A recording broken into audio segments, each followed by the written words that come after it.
चलिए नमस्कार दोस्तों, स्वागत है आप सभी का। और आप सभी की आरआरबी रेलवे ग्रुप डी की वैकेंसी आई हुई है, उसकी डेली साइंस की क्लास चल रही है। ठीक है, एक दो दिन में आपकी लाइव क्लास भी हो जाएगी। आज का आपका प्रैक्टिस सेट नंबर 5 है। इससे पहले मैंने आपको 4 करवा दिए। जो नया है चैनल को सब्सक्राइब कर दीजिएगा, बेल आइकन को प्रेस कर दीजिएगा और डेली की फ्री क्लास के लिए इस नंबर पर व्हाट्सअप कर दीजिएगा 9753749986 पर। चलिए, पहला क्वेश्चन आपके सामने लिखा हुआ है कि दाब का एसआई मात्रक क्या है।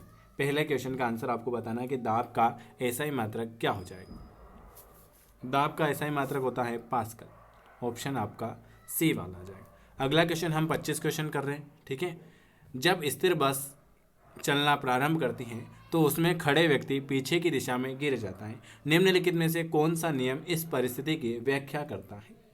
जब स्थिर बस चलना प्रारंभ करती हैं तो उसके खड़े व्यक्ति पीछे की दिशा में गिर जाता है, तो वो न्यूटन के गति का पहला नियम। कौन सा? न्यूटन की गति का पहला नियम।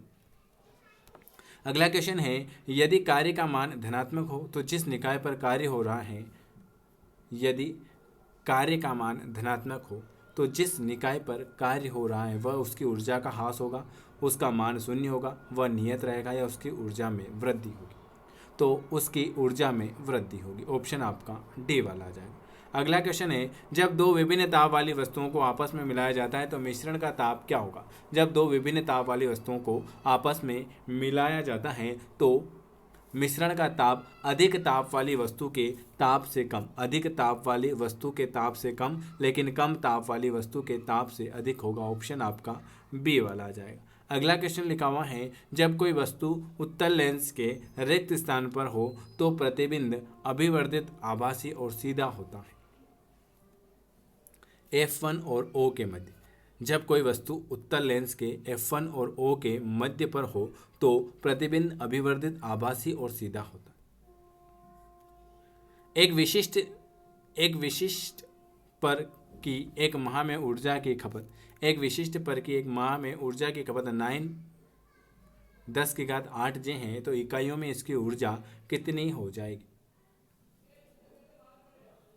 250 इकाई। एक ध्वनि तरंग की गति 340 मीटर प्रति सेकंड है। यदि इसकी तरंग दैर्घ्य 2 सेंटीमीटर है तो तरंग दैर्घ्य की आवृत्ति क्या हो जाएगी। 7 नंबर का।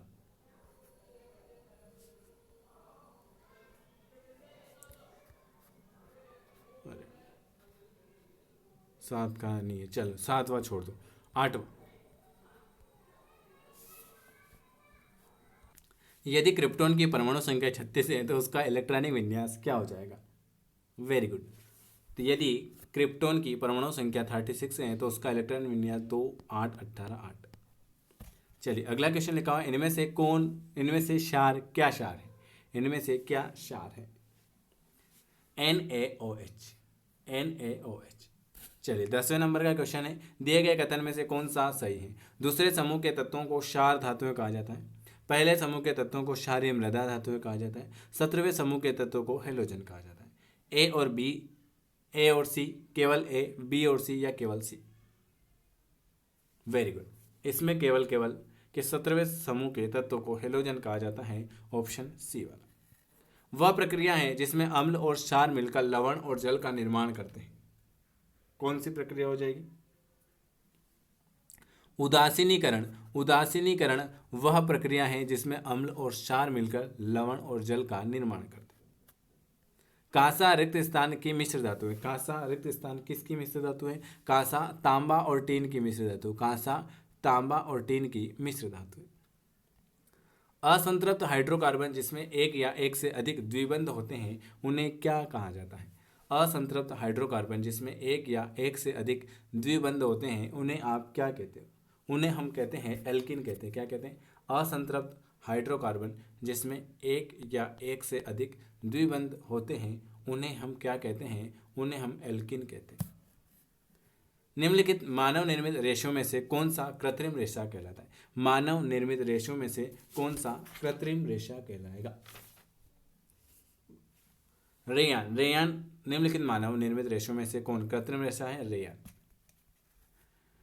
प्रचुर मात्रा में उपलब्ध ज्वलनशील प्राकृतिक गैस कौन सी है। प्रचुर मात्रा में उपलब्ध ज्वलनशील प्राकृतिक गैस कौन सी है। वेरी गुड, मीथेन हो जाएगी। कौन सी हो जाएगी। मीथेन। चलिए, अगला क्वेश्चन।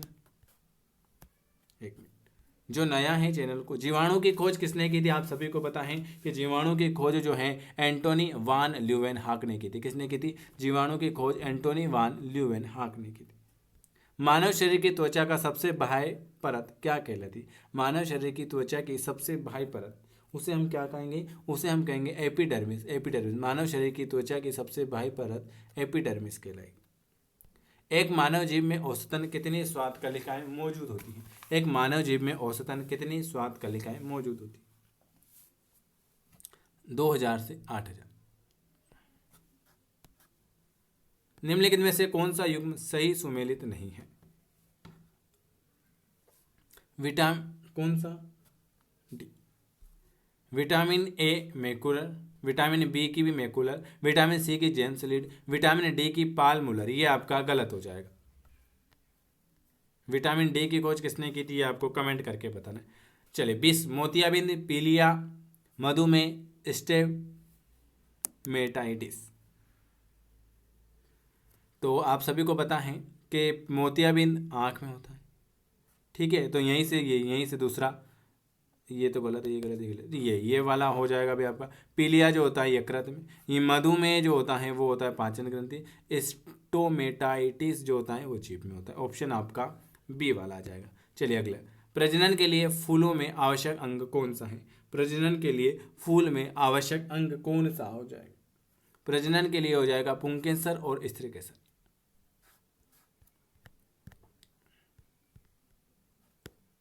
22, सूची पहली, सूची सेकंड।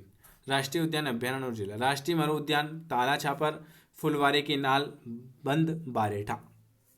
23 नंबर का, 22 नंबर का, वेरी वेरी गुड। राष्ट्रीय मरु उद्यान जो हो जाएगा ये है आपके जैसलमेर में है। ताल छापर जो है ये है आपके चेरू में है। फुलवारी की नाल ये जो है आपके उदयपुर में है। और बंद बारेटा जो है ये आपके भरतपुर में है। तो आपका हो जाएगा ऑप्शन 3, 4, 1, 2, 3, 4, 1, 2। 22 का ए वाला हो जाएगा, ए वाला 3, 4, 1, 2। निम्नलिखित में से लुप्त प्राय प्रजाति का युग्म कौन सा है? लुप्त प्राय प्रजाति का युग्म जो हो जाएगा वो आपका हो जाएगा गार्डन लिजार्ड, मैक्सिक प्राणी। और सेलरोन, पेंटियम और कोर क्रम प्रारूप हैं कंप्यूटर प्रोसेसर के। सेलरोन, पेंटियम और कोर जो हैं वो कंप्यूटर प्रोसेसर। DOS, डास का पूर्ण रूप। जो नया है चैनल को सब्सक्राइब कर देना और कमेंट करके जरूर बताना आपको वीडियो कैसा लगा। और डेली की क्लास में जुड़ना चाहते हैं तो 1-2 दिन में आपकी लाइव क्लास भी स्टार्ट हो जाएगी, ठीक है। तो इस नंबर पर व्हाट्सअप कर सकते हैं। Very good. DOS, डास का पूर्ण रूप हो जाएगा डिस्क ऑपरेटिंग सिस्टम। ये आज मैंने आपको 25 क्वेश्चन कराए। वीडियो देखने के लिए आप सभी मेरे प्यारे भाई बहनों का बहुत बहुत धन्यवाद।